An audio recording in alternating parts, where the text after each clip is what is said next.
Innal hamdalillah nahmaduhu wa nasta'inuhu wa nastaghfiruh wa na'udzu billahi min shururi anfusina wa min sayyiati a'malina.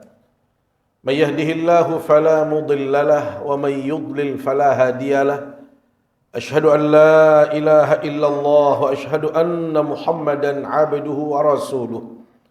Allahumma salli wa sallim wa barik ala sayyidina Muhammad wa ala alihi wa sahbihi wa qarabatihi wa azwajihi wa man tabi'ahum ila yaumiddin.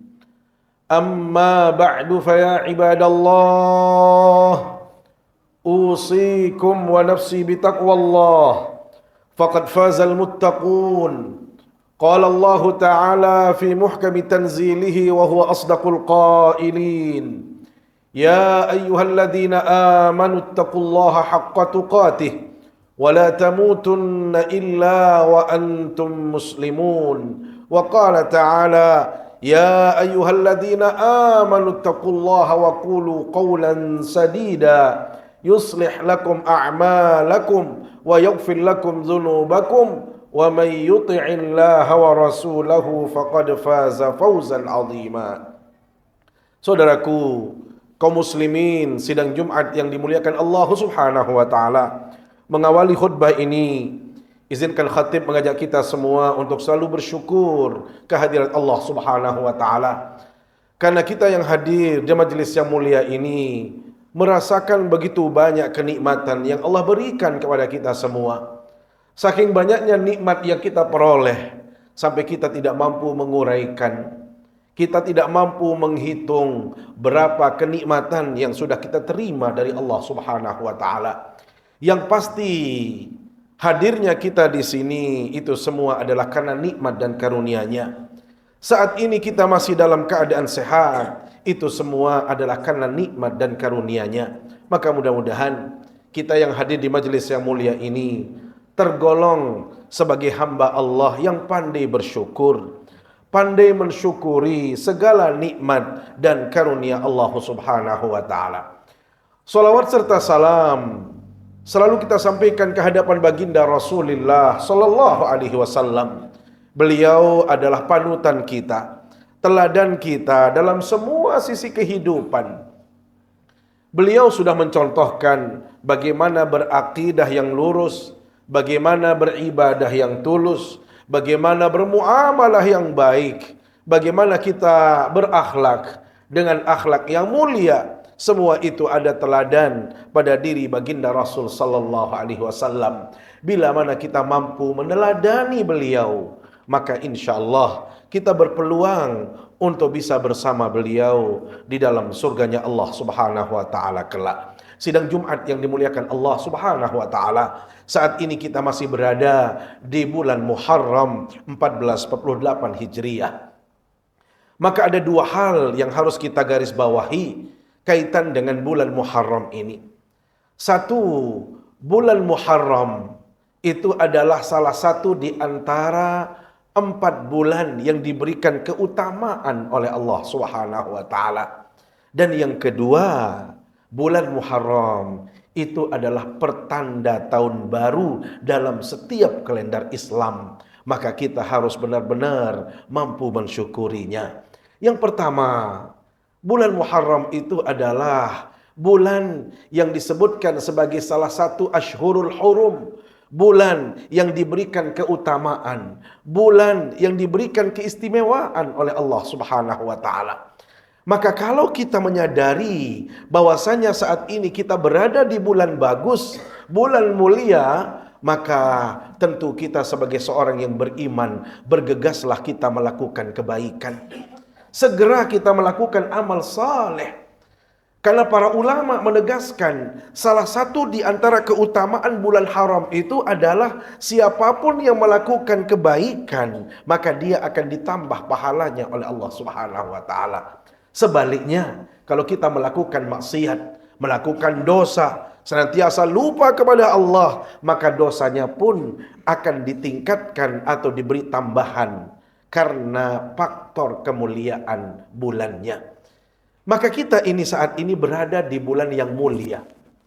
Satu hal yang ingin saya pesankan Bapak Ibu, marilah kita memulai kebaikan dari diri kita, dari saat ini dan mulai dari hal-hal yang paling kecil. Biasakan kita melakukan kebaikan dari hal-hal yang sepele, hal-hal yang kecil. Apalagi saya melihat hadirin ini, mohon maaf sekali saya harus katakan, rata-rata sudah masuk usia yang tua, boleh dikatakan seperti itu. Maka kalau dulu kita yang masih muda bisa melakukan berbagai macam ibadah, ada orang bangun masjid, kita bisa mengangkat semen, bisa kita mengangkat yang namanya bahan-bahan bangunan. Itu mudah bagi kita. Kenapa? Karena kita masih kuat, kita masih sehat. Tetapi saat ini tentu sudah berbeda kondisinya. Secara matematis tenaga kita sudah berkurang. Potensi yang kita miliki juga sudah berkurang. Termasuk mohon maaf, harta kita juga sudah relatif berkurang. Orang pensiun itu ya kurang pemasukannya. Maka Allah Subhanahu wa taala sudah mengatakan dalam Al-Qur'an surat Yasin yang kita baca ayat yang ke-68, "Wa man nu'ammirhu nunakkishu fil khalq." Barang siapa yang aku tambahkan usianya, maka akan dikurangi dari nikmat-nikmat yang lain. Maka yang ingin saya sampaikan saat ini adalah fungsikan waktu-waktu yang baik ini. Pergunakan momen-momen yang terbaik ini untuk kita meningkatkan ibadah mulai dari hal-hal yang kecil. Maka hal-hal yang kecil yang bisa kita lakukan sebagai manusia yang mohon maaf sudah menanjak usia adalah perbanyak kita dengan kalimah-kalimah thayyibah. Jangan sampai kita lupa berzikir, lupa bersolawat. Justru yang diperbanyak saat ini adalah tasbih. Saya mendengar banyak komunitas kalau kita sudah tua itu. Pensiun itu sudah banyak komunitasnya. Ada komunitas renangnya, ada komunitas larinya, ada komunitas sepedanya. Coba di saat kita bersepeda lari, subhanallah, subhanallah, subhanallah. Bukan cerita yang banyak, tetapi subhanallah, subhanallah, subhanallah, alhamdulillah, alhamdulillah. Itulah cara kita mengejar ketertinggalan kita yang kita mungkin pada saat kita masih muda dulu banyak yang kita lupakan. Maka ini momen yang terbaik. Muharram bagi kita adalah bulan istimewa, bulan spesial. Maka perbanyaklah melakukan hal-hal yang kecil tetapi bernilai besar di hadapan Allah Subhanahu wa taala. Yang kedua, bulan Muharram itu adalah pertanda datangnya tahun baru dalam kalender Islam. Maka setiap kita berjumpa dengan bulan Muharram berarti kita masuk kepada tahun baru, berarti ada penambahan kesempatan, ada penambahan waktu, ada penambahan usia dari Allah Subhanahu wa taala. Jamaah yang dimuliakan Allah Subhanahu wa taala, ingat setiap kenikmatan yang Allah berikan apapun bentuknya, apakah penambahan kesempatan, waktu, tenaga, termasuk juga mungkin materi, semua itu ada pertanggungjawabannya di hadapan Allah Subhanahu wa taala. Tidak ada yang gratis.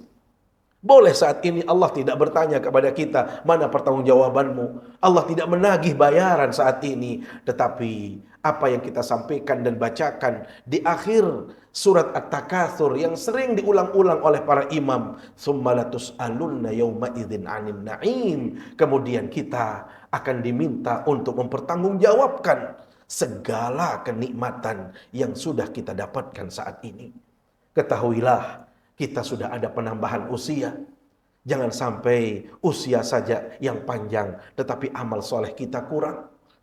Tadi kita sudah katakan, semakin panjang usia kita, pasti ada yang kurang dalam kehidupan ini. Maka boleh materi kita berkurang, boleh tenaga kita berkurang, boleh mungkin yang lain berkurang, tetapi semangat ibadah tidak boleh kurang. Maka syukur kalau ada di antara kita yang sudah merasa diri tua, bahkan sudah pensiun, sadar diri posisinya, rajin ke masjid. Ini adalah cara kita untuk mengejar ketertinggalan-ketertinggalan kita. Tetapi kalau sudah tua, sudah pensiun lagi, malas ke masjid, kira-kira mau kemana kita lagi? Tidak mungkin kita bisa ke Mekah, tidak mungkin kita bisa haji setiap saat, umroh setiap saat. Maka umrohnya kita yang tidak bisa umroh ke Mekah, datanglah sering-sering ke masjid. Kenapa? Karena masjid ini adalah tempat terbaik untuk kita bisa mengumpulkan nilai-nilai kebaikan kita di sisi Allah Subhanahu wa taala. Mudah-mudahan ini menjadi tambahan pemicu, mohon maaf, bukan karena kita harus lebih bagus ibadah, tidak. Semua kita sama. Prinsipnya bagaimanapun kita harus berprestasi, kita harus menghadirkan kebaikan sekecil apapun. Karena itu saya pernah mendapatkan informasi atau ilmu yang mungkin semua kita tahu. Kalau dalam urusan kebaikan, mulailah dari diri sendiri, mulai saat ini dan mulai dari hal-hal yang terkecil, maka insya Allah kita akan merasakan kenikmatan dalam hidup ini.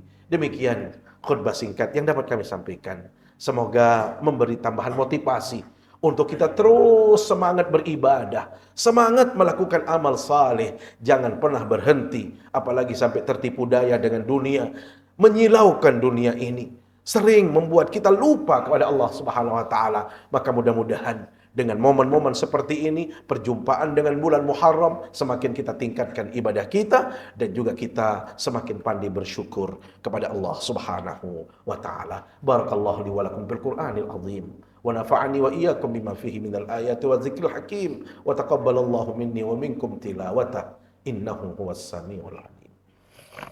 اللهم صل على محمد، اللهم صل على سيدنا وحبيبنا وشفيعنا وسيدنا مصطفى مولانا محمد. اللهم صل وسلم. الحمد لله رب العالمين والعاقبة للمتقين ولا عدوان إلا على الظالمين. أشهد أن لا إله إلا الله وأشهد أن محمدا عبده ورسوله. اللهم صل وسلم وبارك على سيدنا محمد وعلى آله وصحبه أجمعين. أما بعد فيا عباد الله أوصيكم ونفسي بتقوى الله فقد فاز المتقون. قال الله تعالى في محكم تنزيله يا أيها الذين آمنوا اتقوا الله ولتنظر نفس ما قدمت لغد واتقوا الله إن الله خبير بما تعملون.